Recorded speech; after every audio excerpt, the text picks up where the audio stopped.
Competitive এক্সামের জন্য কি করি, গ্রামারটা শুরু করি, তখন আমরা বুঝতে পারি না যে গ্রামারটা কোনখান থেকে শুরু করবো, তাই তো? যে কোন বিষয়গুলো আমাদেরকে অ্যাকচুয়ালি বেস থেকে শুরু করা উচিত, না প্রথমেই আমাদেরকে কোশ্চেন পেপার সলভ করা উচিত, এই ব্যাপারটা নিয়ে একটা কনফিউশন থাকে, রাইট? তো আমি আজকে তোমাদেরকে প্রথমে যে জিনিসটা পুরো পরিষ্কার বা ক্লিয়ার করে দিতে চাইছি সেটা হচ্ছে এটাই যে তোমরা গ্রামারের কোন পার্টগুলো ফার্স্টে কভার করার চেষ্টা করবে। কম্পিটিটিভ এক্সামের জন্য কিন্তু খুব ইম্পর্টেন্ট যে পার্টগুলো তোমাদেরকে বেস জানতে হবে।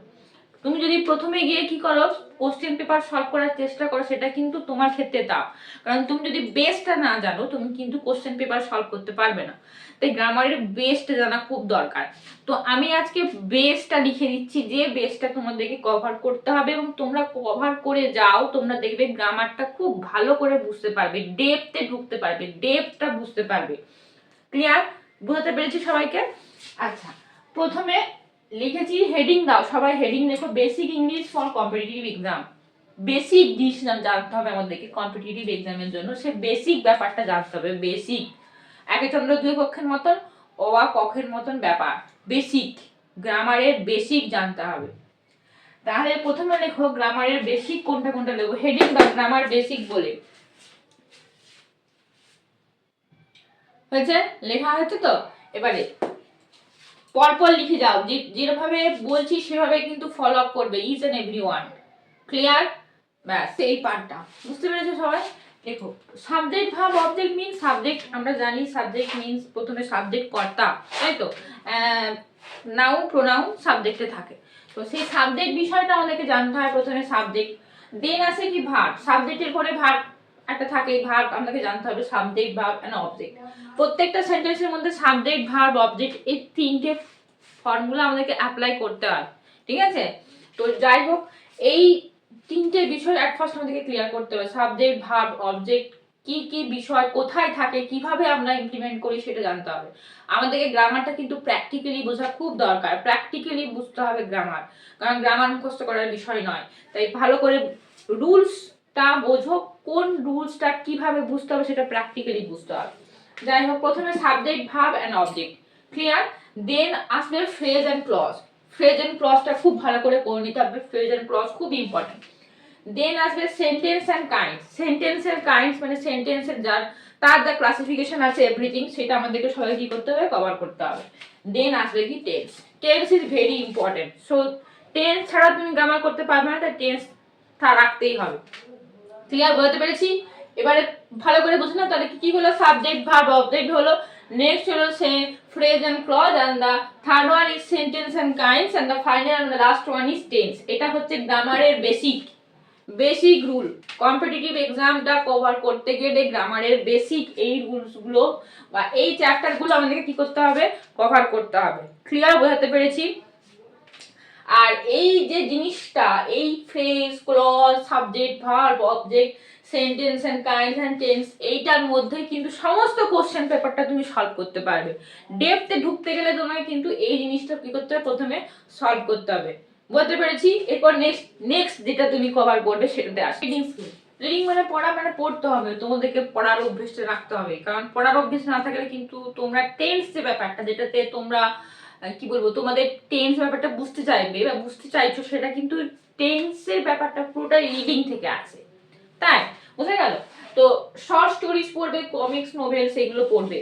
এই কমিক্স নোভেলস এইখানে তোমরা প্রেজেন্ট পাস্ট ফিউচার এই ব্যাপারগুলো তুমি কি করতে পারবে, বুঝতে পারবে এই শর্ট স্টোরিজ কমিক্স আর নোভেলস এর মধ্যে।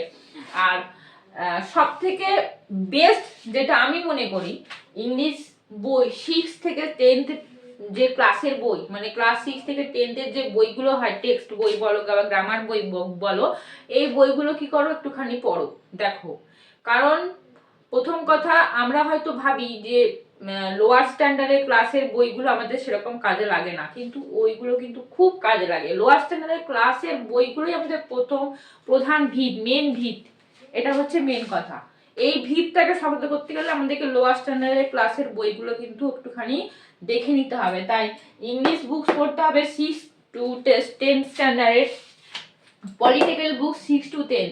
আমাদের হয়তো বেঙ্গলি মিডিয়ামে পলিটিক্যাল বুকসটা সেরকম পাওয়া যায় না বা হয় না, বাট আইসিএসসি সিবিএসসি বোর্ডে পলিটিক্যাল একটা অপশন থাকে, হিস্ট্রিতে পলিটিক্যাল বলে একটা অপশন থাকে, সিভিক্স হিস্ট্রির মধ্যে সিভিক্স থাকে, সেই সিভিক্সের মধ্যে দেখবে পলিটিক্যাল কিছু অপশন থাকে। তো সেইগুলো একটুখানি পড়ার চেষ্টা করো, যেহেতু আমাদেরকে কি করে কম্পিটিটিভ এক্সামটা বেশিরভাগ জায়গাতে কি হয় ইংলিশে থাকে, তাই তো। তো সে জায়গায় দাঁড়িয়ে পলিটিক্যাল বুকসটা পড়তে গেলে আইসিএসসি সিবিএসসি বোর্ডে দেখবে ওদের ওদের তো পুরো বইটা ইংলিশে লেখা থাকে, ওদের হিস্ট্রি আর সিভিক্স এই দুটো পোর্শন থাকে। তো সিভিক্সের মধ্যে পলিটিক্যাল পোর্শনটা পড়ে। তো 6 to 10 স্ট্যান্ডার্ডের যে পলিটিক্যাল পোর্শনগুলো আছে সেগুলো তোমরা একটু কভার করার চেষ্টা করো।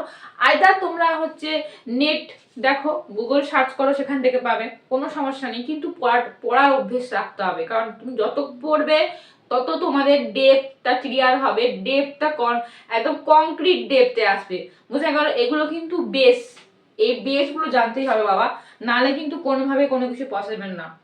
তাই আমি সবসময় চেষ্টা করি বেসটা প্রথমে তোমাদেরকে ক্লিয়ার আপ করিয়ে দেওয়ার। নোটস তো দিয়েছি সেটা পরের কথা, কিন্তু বেসটা জানতে হবে, তাই না? তো সেই ক্ষেত্রে এই জন্য বেসটা বলে দিচ্ছি। এটা হচ্ছে রিডিং স্কিল। প্রথমে গ্রামার স্কিলটা বললাম, গ্রামার কোনটা কোনটা তোমরা প্রথমে দেখবে। পড়া তো নেবো সেটা পরের কথা, কিন্তু পড়ার আগে তোমাদেরকে তো এই বেসটা জানতে হবে। তোমাদেরকে নিজে থেকে তো প্র্যাকটিক্যালি নিজেদেরকে তো একটুখানি কি বলবো খাটতে হবে, তাই না? তো সেই জন্য যাই হোক, রিডিং স্কিল বোঝা গেল, এই জিনিসগুলো কভার করবে। ভোকাবুলারি এত এমবি বা স্ট্রং নয়, এত মনে রাখতে পারি না, কিন্তু আমাদেরকে কি করতে হবে সেটা আস্তে আস্তে আয়ত্তে আনতে হবে, ক্লিয়ার? তো ফ্রিকুয়েন্টলি ইউজ ওয়ার্ডস মিনস যে ওয়ার্ডগুলো কি হয় বারবার ইউজ হচ্ছে, দেখবে নিউজ পেপার বলো, কার্টুন বলো, এইসব জায়গাতে দেখবে কিছু কিছু ওয়ার্ড ফ্রিকুয়েন্টলি ইউজ হচ্ছে। সেই ফ্রিকুয়েন্টলি ইউজ ওয়ার্ডগুলো একটুখানি খাতায় নোট ডাউন করে রাখো, ঠিক আছে?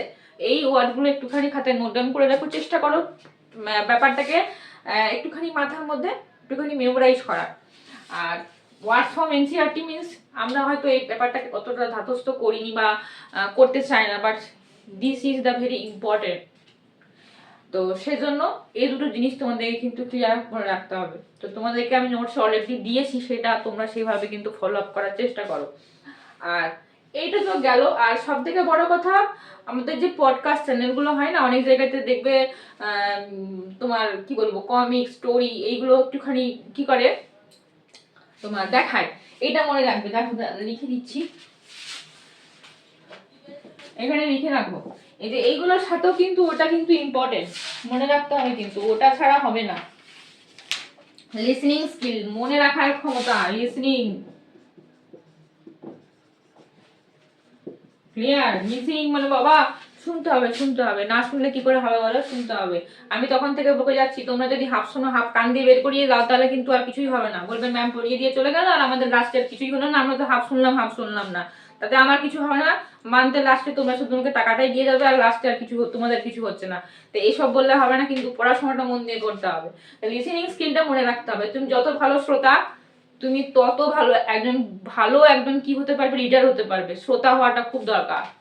শুনতে হবে। তুমি যদি মানুষের কাছ থেকে না শোনো, তুমি যদি বুঝতে না পারো একটা মানুষ কি বলতে চাইছে, বা তার কথাটা তুমি যদি না শোনো, তার গুরুত্ব বা তার ইম্পর্টেন্সটা তুমি যদি না দাও, তাহলে তো বাবা তোমার ক্ষেত্রে খুব সমস্যা। তুমি কি করে সামনের দিকে এগোবে? গভর্নমেন্ট জব দিচ্ছ, সেন্ট্রালের জব দিচ্ছ, সে জায়গায় দাঁড়িয়ে তোমার যদি শোনার ক্ষমতা না থাকে, তুমি যদি শুনতে না যাও, তাহলে তোমার ক্ষেত্রে বাবু খুব সমস্যা। এটা কিন্তু মনে রাখবে, ঠিক আছে? ওই হাসলে কিন্তু হবে না, এটা মনে রাখো। তো লিসেনিং স্কিলটা হচ্ছে এটাই, ঠিক আছে? শুনতে হবে। অনেক পডকাস্ট চ্যানেল আছে দেখবে যেখানে এইতে দেখায় কমিক্স টাইপের এইসব, তারপরে বিভিন্ন ধরনের কি বলবো কার্টুন টাইপের জিনিসগুলো ওরা কি করে পডকাস্ট চ্যানেলে করে, পডকাস্ট চ্যানেল লিখে রাখো, ঠিক আছে? এই পডকাস্ট চ্যানেলগুলো কি করতে হবে, তোমাদেরকে কি করতে হবে, লিসেনিং স্কিলটা ইমপ্রুভ করতে হবে। লিসেন মনে রাখতে হবে, শুনতে হবে কি বলতে চাইছে বা কি বলছে, কি ইউজ করছে, কোন ইংলিশ ইউজ করছে, কি নতুন ইংলিশটা শিখলাম, কি নতুন জিনিসটা বুঝতে পারলাম, এটা হচ্ছে মনে রাখতে হবে। ক্লিয়ার? বুঝতে পেরেছি? এইগুলো কিন্তু বাবা প্রথম স্টেপ, ঠিক আছে? যে কোনো জায়গাতে চাকরির পরীক্ষা দিতে গেলে বা যে কোনো জিনিসে সেটা দেখো, এই যে ব্রেসটা দিলাম না, এটা কম্পিটিটিভ এক্সাম সব ক্ষেত্রে লাগবে, সব ক্ষেত্রে, even every competitive exam. Clear করতে পেরেছি তো? ইভেন এভরি কম্পিটিটিভ এক্সামের জন্য কিন্তু যে প্রোগ্রামটা তোমাদের সাথে শেয়ার করছি সেটা কিন্তু মেন বেস, এটাই তোমাদেরকে ফলো করে যেতে হবে। ক্লিয়ার? কারণ এই জিনিসটাই তোমাদেরকে হচ্ছে তোমাদের ভিতটা শক্ত করতে মানে ইমপ্রুভ করবে, তাই তো? তাই এইগুলো তোমাদেরকে মানে কভার আপ করতেই হবে। যাই হয়ে যাক কভার আপ করতেই হবে। গ্রামার হচ্ছে সব থেকে মেন কথা, গ্রামারটা জানতে হবে, শুনতে হবে, মাথার মধ্যে ঢোকাতে হবে, মেমোরাইজ করতে হবে, ঠিক আছে? এইগুলো হচ্ছে মেন কথা। আর পড়াশোনা তো আছেই, ঠিক আছে? তুমি যেরকম ভাবে চাও, যেভাবে তুমি মনে করো যে এই টাইমে পড়লে আমার খুবই মানে আমি পড়তে টাইম পাচ্ছি বা আমার মনে থাকছে, সেই টাইমে পড়ো, কিন্তু পড়তে হবে। আমার এখানে এসে শুধুমাত্র আমাকে দেখে চলে গেলে হবে না, এখানে এসে গল্প টল্প করে চলে গেলে হবে না, পড়তে হবে কিন্তু, এটাই হচ্ছে কথা। আর তোমাদের ক্ষেত্রেও বলছি, পড়াশোনা করো, পড়াশোনা মন দিয়ে পড়াশোনা করো। আমার যতটুকু দেওয়া তোমাদেরকে দিচ্ছি, আমার 100 থেকে 200% তোমাদেরকে দেবো, কিন্তু তোমরা একটু পড়াশোনা করো। যেখানটা বুঝতে পারবে না কমেন্ট বক্সে লিখে জানাও। আর আছি আমি তোমাদেরকে হেল্প করার জন্য, আমার যতটুকু জানি সেই মতো তোমাদেরকে হেল্প করব। বাকি তোমাদের সাথে ক্লাসে আবার পরের ক্লাসে দেখা হবে।